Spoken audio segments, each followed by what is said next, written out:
자, 앞에서 한 내용에 대한 문제풀이를 시작하도록 하겠습니다. 기출문제를 한 17개 정도 최근 거로 살펴볼 텐데, 문제를 풀 때 우리가 어떻게 접근을 하느냐를 한번 요약해 봤습니다. 맥스웰 방정식으로 돌아가 이해한다. 어떤 어려운 문제가 막히면은 맥스웰 방정식 돌아갑니다. 왜 그러냐면 전기차기약은 맥스웰 방정식에서 시작해서 맥스웰 방정식으로 끝나는 분야이기 때문에 그렇습니다. 맥스웰 방정식 내에 다 풀이가 있다, 이렇게 생각하시면 됩니다. 자학에는 전개와 비교하여 공부한다. 그렇습니다. 두 개를 비교하면은 혼동이 일어나지 않고 서로 도움을 줘요. 전개 공부가 자개, 자개 공부가 전개, 서로 도움을 줘가지고 정돈이 잘 됩니다. 그림을 그려 생각한다. 이 자연계열은 어떤 문제가 나오면 그림을 그려보는 습관이 들어있어야 된다. 그림을 통해서, 그림을 그리는 과정을 통해서 이해가 됩니다. 그 이해가는 첩경이다, 이렇게 말씀드리고 싶어요. 그 다음에 이 강의에 있는 문제로는 충분하지 않으니 더 찾아서 풀어봐야 한다. 그렇습니다. 이건 제가 샘플로 몇 개만 하는 거예요. 요거를 이해가 된다고 해서 내용이 다 이해가 된다, 이렇게 생각하시면 안 됩니다. 별도로 다시 공부하셔야 되고, 요것은 이제 제가 어떻게 문제를 접근하는구나, 그런 몇 가지 기본 예만 보여드리는 겁니다. 이게 필요 충분하다는 것이 절대 아니에요. 그렇기 때문에 이런 식으로 푼다, 그래서 나도 이제 문제에 도전할 수 있다, 그래서 풀어보는 계기가 되는 것이지 이게 다는 아닌 겁니다. 그 다음에 같은 문제라도 여러 번 풀어보면 자신만의 더 쉬운 길이 보인다. 그렇습니다. 제게 어떤 학생이 물어요. 고등학교 때 배운 방법으로 풀어도 됩니까? 제가 그랬습니다. 고등학교 방법이건 중학교 방법이건 가장 쉬운 방법이 가장 좋은 방법이다, 그랬어요. 그래서 문제를 여러 번 풀다 보면 한 번 풀고 잊어버릴만 하면 다시 풉니다. 또 잊어버릴만 다시 풀고, 다시 볼 때는 문제에 접근하는 새로운 길들이 보이는 겁니다. 그러면서 한 단계 발전되는 거죠.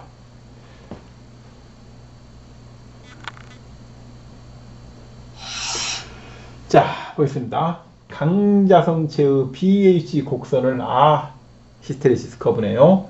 자세히 관찰하면 매끈한 곡선이 아니라, 그렇죠, 매끈한 건 아니죠. 자석 밀도가 어느 순간 급격히 계단적으로 증가 또는 감소하는 것을 알 수 있다.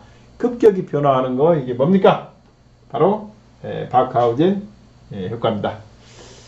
급격히가 핵심입니다. 자석 밀도 어느 순간 급격히, 그 다음에 계단적으로 증가, 이걸 영어로 뭐라고 합니까? 퀀텀 점프라고 합니다. 퀀텀 점프.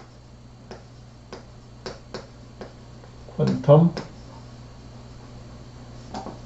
점프다, 이렇게 얘기해요. 계단적으로 급격히 증가 또는 감소하는 것을 퀀텀 점프다. 퀀텀은 연속적으로 변하지 않고 불연속적으로 뛰는 거, 우리가 퀀텀 점프라고 합니다.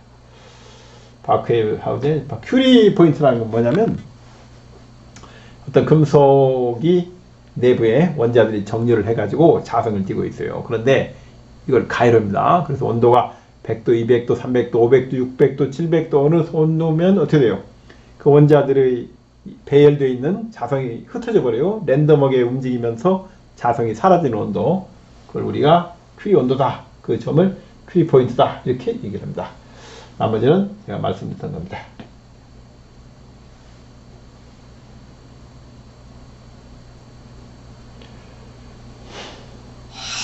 임의 방향으로 배열되어 있었던 강자성태 자구가 마그네틱 도메인입니다. 자기 구역의 약자입니다. 자기 구역, 이걸 우리가 자구라, 매그네틱 도메인입니다. 매그네틱 도메인을 얘기하는 겁니다. 외부 자기장의 힘에 일정 지장이 되는 순간에 급격해지나요? 답이 나오네요. 자기장 방향으로 배열되고 자석 밀도가 증가하는 현상을 뭐라고 할까? 급격히 증가하는 현상이다. 퀀텀 점프다. 바로 바크하우젠 효과가 되겠습니다. 바크하우젠 효과가 대한 것이 된다. 앞에 문제와 같은 문제입니다. 같은 문제를 조금 다르게 기술했을 뿐 기본적으로 같다. 자석 밀도가 뭡니까? B예요, B. 빕니다. 갑자기 변하는 거죠.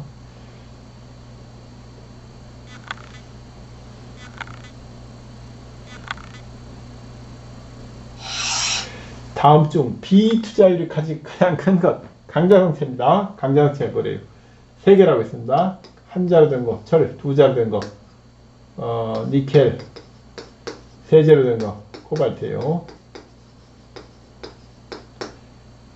가장 큰 강자성체라는 말입니다. 그러면 이 셋 중에서는 어느 게 가장 큽니까? 이런 문제는 제가 본 적이 없어요. 비슷합니다. 철, 니켈, 코발트는. 그래서 비투자율이 가장 큰 강자성체가 뭐냐 이거죠. 바로 니켈이다. 그럼 나머지가 상자성체, 반자성체 그건 외울 필요 없습니다. 고민할 필요 없어요. 강자성체 3개만 하면 됩니다. 철, 니켈, 코발트. 한 글자, 2글자, 3글자 이것만 하면 된다. 요걸 벗어난 적이 없습니다.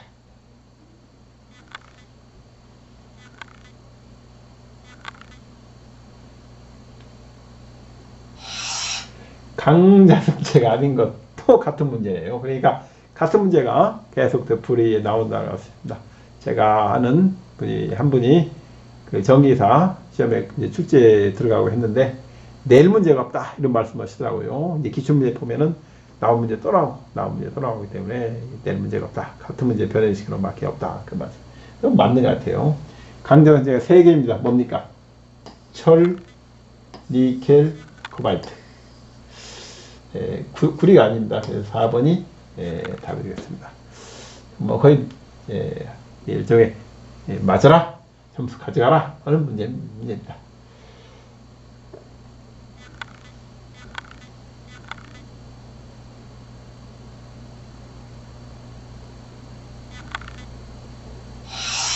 자성체의 중요 설명은 옳은 것은 옳은 겁니다. 카이엠은 자화율이고 뮤R은 비투자율이다. 카이엠이 0보다 크면 카이엠 무슨 말이에요? 카이엠이 이 비투자율이 뭡니까? 여기다가 상수 곱한 거예요. 진공값 곱한 겁니다. 카이엠이 0보다 크면은 뭐냐 이거죠? 0보다 뮤가 1보다 크니까 역자성체가 아니죠. 상자성체입니다. 자, 잘못됐어요.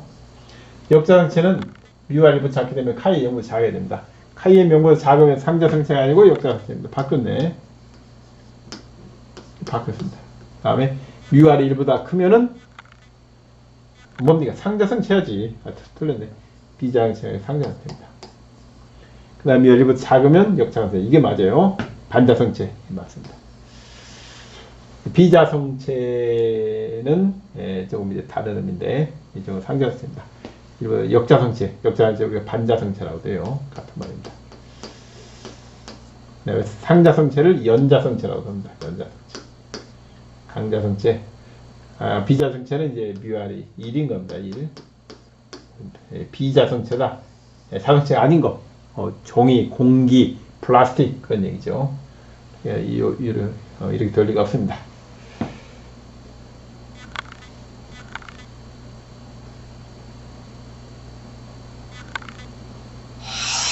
반자성체 뭡니까? 뮤R이 1보다 작은 거예요. 뮤R보다 작다. 그러면은 카이엠이 뮤R-1에 뮤0 투자율이 반자성체는 어떻습니까? 0보다 작습니다. 어떤 경우는 역자성체, 어느 경우는 반자성체 같은 말이에요. 반자성체가 같은 말입니다. 반자성체, 역자성체, 역자성체 뭘로 나오건 같은 문제다 이렇게 하시면 되겠습니다.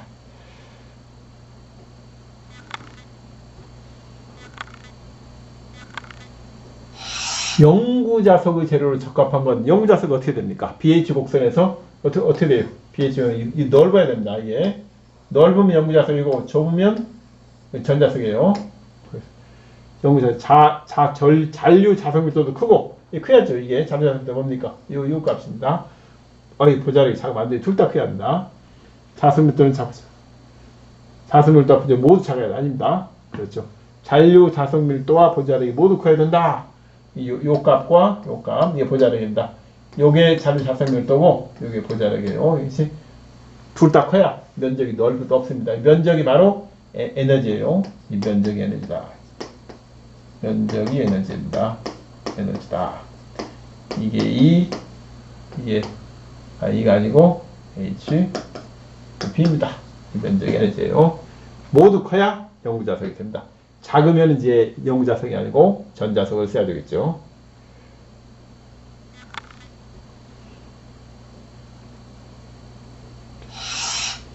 영구자석 재료로 사용하기 적합한 것은 같은 문제가 계속 나오겠습니다. 어디 갔어요? 잔류자기와 부자력이 모두 해야 된다. 만약에 전자석이 나와야 된다. 전자석은 스위치 끄면 없어져야 된다. 자리가 없어질 때 전자석이 되면 이게 보세요. 이게 전자석이겠네요. 그런데 아직 전자석 조건이 뭐냐? 그걸 물어본 문제는 제가 본 적이 없습니다. 항상 문제는 영구자석만 물어봅니다. 전류자 부자력 혹시 제가 잘못 알고 있는가? 그런 생각이 듭니다. 한 번도 이런 문제는 나온 적이 없으니까 여러분이 확인하시기 바랍니다.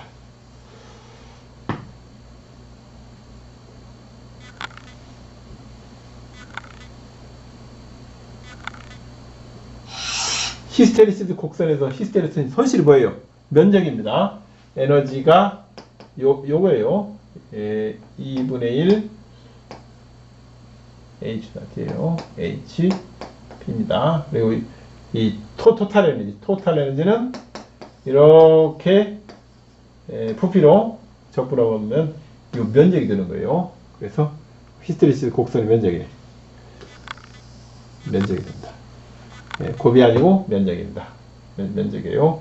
HP 면적 이게 됩니다. 2분의 1 HB D다. 이게 면적이 됩니다. 그러면 히스테리시스 손실입니다.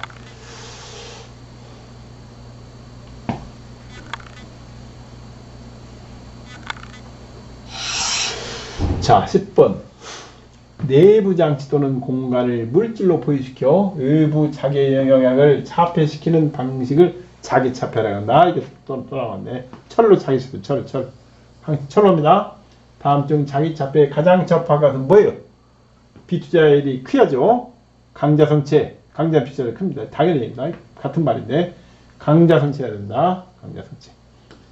비투자율이 커야 돼요. 비투자율이 큰 물질. 대표적인 게 아이온. 철로입니다. 철로. 그렇기 때문에 이건 거저 문제입니다. 2번이라고 볼 수 있습니다. 강자성 중에 비투자율이 큰 물질로 한다.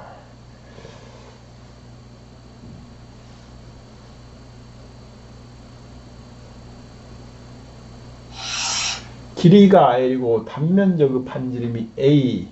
원통이 길이 방향으로 균일하게 자화되어 자화의 세기가 제곱미터당 이게 단면적 단위입니다. J/웨버퍼미터적이다.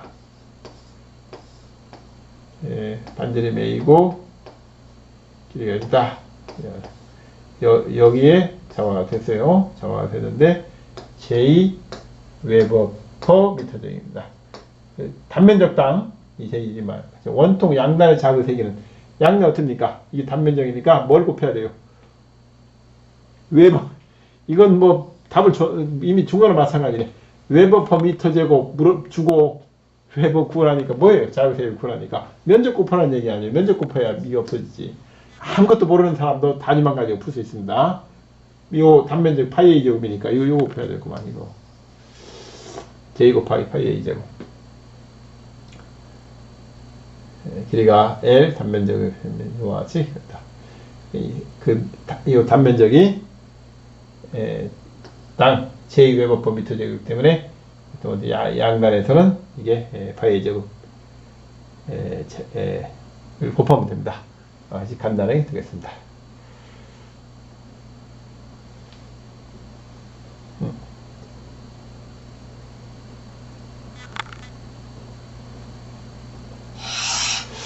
자, 진공중의 평등차계 H열 중에 반지름이 A이고 투자율이 B인 구자성체가 있다. 이 구성체의 감자율은 다른 거 읽을 거 없어요. 상수입니다. 구자성체의 감자율은 3분의 1이네. 단순 내부의 자기네 타고 이건 문제를 이제 풀라고 줬어요. 이걸 준 이유가 뭐냐면은 n이 어떻게 됩니까? n이 mu r 마이너스 1분의 1에다가 h분의 h0 마이너스 1이에요. 그래서 요것만 알면은 이거 집어넣으면 3분의 1 나오게 아마 3분의 1 나올 겁니다. 한번 해보겠습니다. mu r 마이너스 1 h분의 h 제로가 얼마입니까? 3mu 제로분의 2mu 제로 플러스 mu 마이너스 1인가요? 이렇게 됩니다. 그러면은 mu r 마이너스 1 3mu 제로분의 빼면은 mu 마이너스 mu 제로네. mu 제로를 이걸 나눠줍니다. 어떻게 됩니까? mu r 마이너스 1 3분의 mu r 마이너스 1이 되네. 그러니까 정확히 3분의 1 됩니다. 3분의 1 맞는 거예요. 아, 이거 할 필요 없습니다. 구자성체의 감자율은 3분의 1. 솔레노이드, 토로이드, 긴 막대는 그 방향으로 0입니다. 뭐 그 정도 나올 겁니다.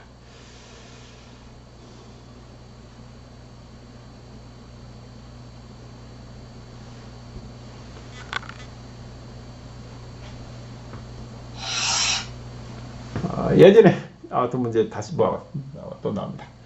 투자율이 mu, 자기의 세기가 h, 자석 밀도가 b 내는 자기 에너지 밀도는 얼마냐? 얼마입니까? 이유가 전기 에너지와 자기 에너지 평균이라고 했어요. 산업시험은 이렇게 됩니다. 이렇게 되는데 자기 에너지 밀도다. 그럼 이건 버립니다. 이건 버리고 이것만 하면 되죠. 이거만 못해요. B가 mu H니까 2분의 1 mu H 제곱 또는 2mu분의 B 제곱 이렇게 되겠네. 아무거나 쓰면 됩니다. 뭐갑니까? 바로 이거죠. 2mu분의 B 제곱. 자, 뭐 거절입니다. 저는 뭐 거절하고 볼 수가 있어요. 그 다음에 에너지가 되려면은 H하고 B하고 곱해야 됩니다. 하나만 있으면 에너지가 안 돼요. 그렇기 때문에 벌써 이런 건 답이 아닌 겁니다. 빼는 거죠. 바로 빼요.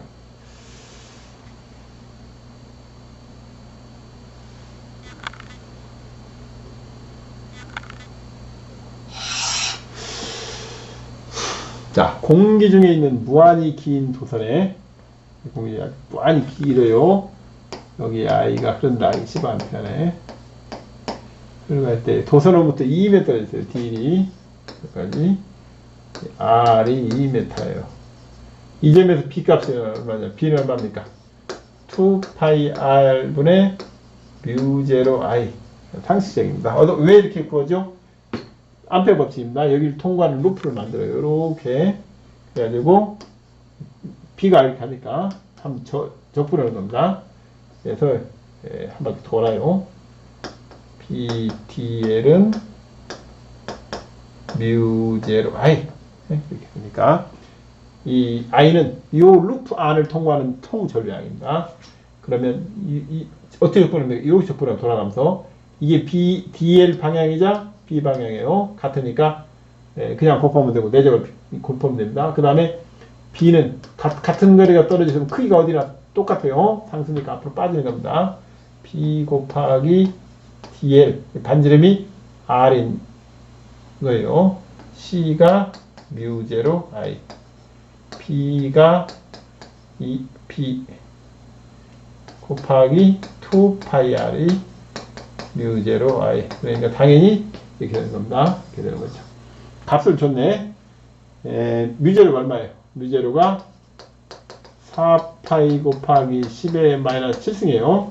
그러니까 2파이분의 무제로면 얼마입니까? 2 곱하기 10의 마이너스 7승이네. 곱하기 R분의 I가 얼마예요? R이 2m. I가 10이네. 10입니다. 2m. 10A. 그러면 얼마예요? 딱 떨어지고 10의 마이너스 6승. 암페어. 아니, 암페어가 아니고 웨버 퍼 미터 제곱이죠. 웨버 퍼 미터 제곱. B니까. 그러면 뭡니까? 10의 마이너스 6이 되겠네요. 이게. 답이 되겠습니다.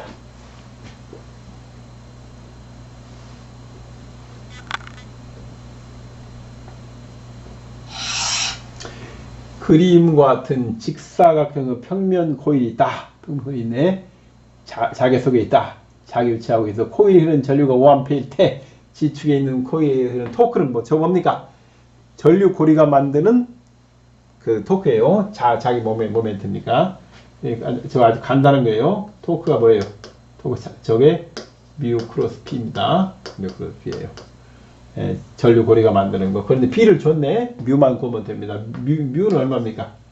뮤는 전류 고리가 요 면적에다가 요 방향 곱하면 되고요. 저 면적이 얼마입니까?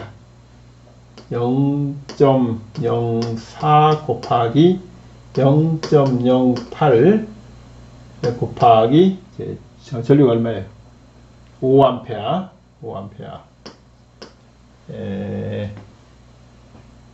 방향은 어느 방향입니까? 방향은 요렇게 해줘놓으니까 이 방향은 X방향입니다. X방향이면 AX, AY니까 A 이렇게 쓰면 되겠네. AX.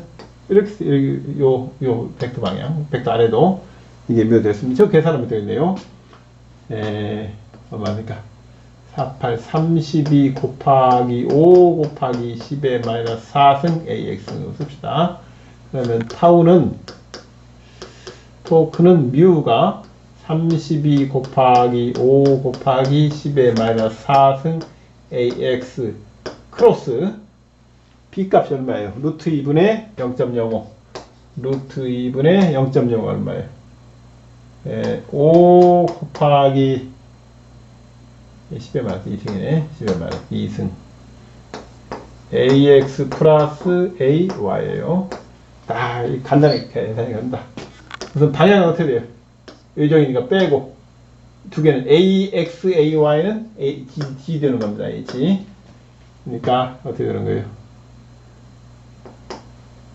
32 곱하기 5 곱하기 5 곱하기 10의 마이너스 6승 루트 2분의 A의 G. 이렇게 된 겁니다. 그러면은 일단은 AG니까 이걸 빼요. 이런 것은 내 X방이 아니니까 이걸 계산해 봐야 되겠네. 마이너스 6이다. 마이너스 4니까 100을 빼야 한다는 얘기네. 앞으로 어떻게 계산해야 되냐? 루트 2분의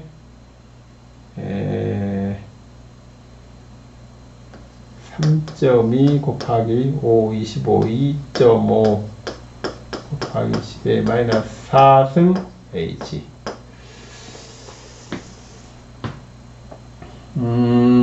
둘째, 얼마입니까? 3위는 6, 3위는 6, 3, 3은 9, 이러니까 2점 될 것 같은데, 제가 계산 좀 두드려 보겠습니다.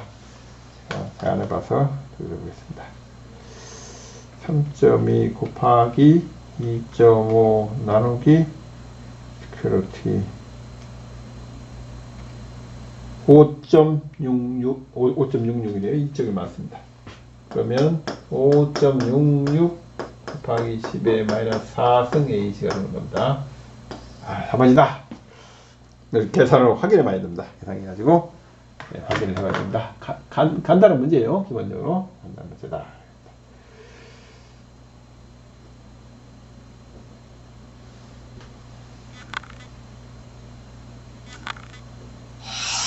반지름 A인 무한장 원통형 도체요. 전류가 균일하게 흐를 때 도체 내부 자객의 생기는 얼마인가?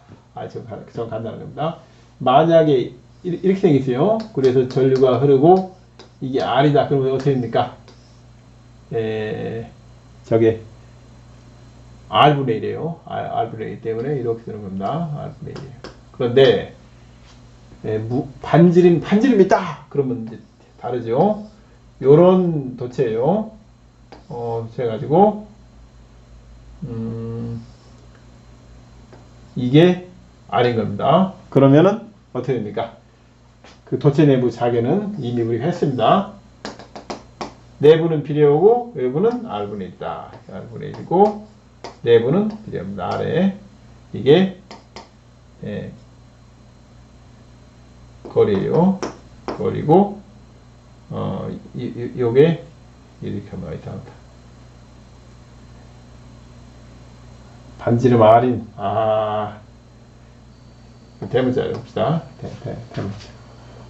9번도 이게 그러면 요게 H HR 이게 R이죠. R 됩니다. 원통 중심으로 거리에 비례한 이거 맞네. 표면이 제일 강하다고 했습니다. 이런 경우에 표면에 자기가 가장 제일 강해요. 원통 중심으로 거리에 반비례한다. 틀렸어요. 밖이라 그러지. 틀렸습니다. 원통 거리 제곱에 비례한 제곱 아니야. 무조건 제곱 아닙니다. 그 전개는 필드가 뭐에 비례합니까? 전개는 필드가 스퀘어 비례해요. 3차원에서 2차원에서는 R분의 1이 비례하고 그래 자개는 항상 거리분의 1이다. 비호사보로 법칙은 R 제곱분의 1이지만 R 제곱분의 위에가 길이가 있어요. 도선 길이. 그래서 결국은 단위가 미터분의 1로 나오게 됩니다. 그래서 1번이 나오게 됩니다.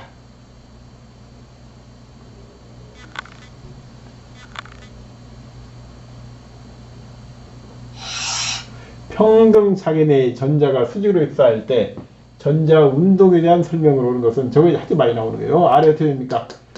직진하고자 하는 힘에 휘어지고자 하는 힘이라고 했어요. 이건 이제 기본적으로 알고 들어갑니다. 원심력은 전자 속도에 비례한다. 원심력은 다 틀려요. 이런 건 없습니다. 가상적인 힘이에요. 이런 건 다. 구심력이 뭐예요? 구심력이 Mr분의 B 스퀘어로 주어진데 이게 뭡니까? QVB예요. QVB. 구심력은 자기의 세계에 반비례한다. 아니죠. 틀렸습니다. 비례합니다. 원운동을 하고 맞아요. 반지름은 자기의 세계에 비례한다. 반지름이 자기의 세계에 반비례죠. 이거 봐야 되겠습니다. 원운동으로 받는 전자가 회전속도에 비례한다. 이건 얘기인데 아마 회전속도 이해가 되어 있어요. 입사속도인데 그렇죠. 이 입사속도 일정한 속도로 그 회전하게 되면 같은 얘기입니다. 그래서 이게 맞아요. 운동을 하고 반지름은 전자 회전속도에 비례한다. 이게 맞습니다.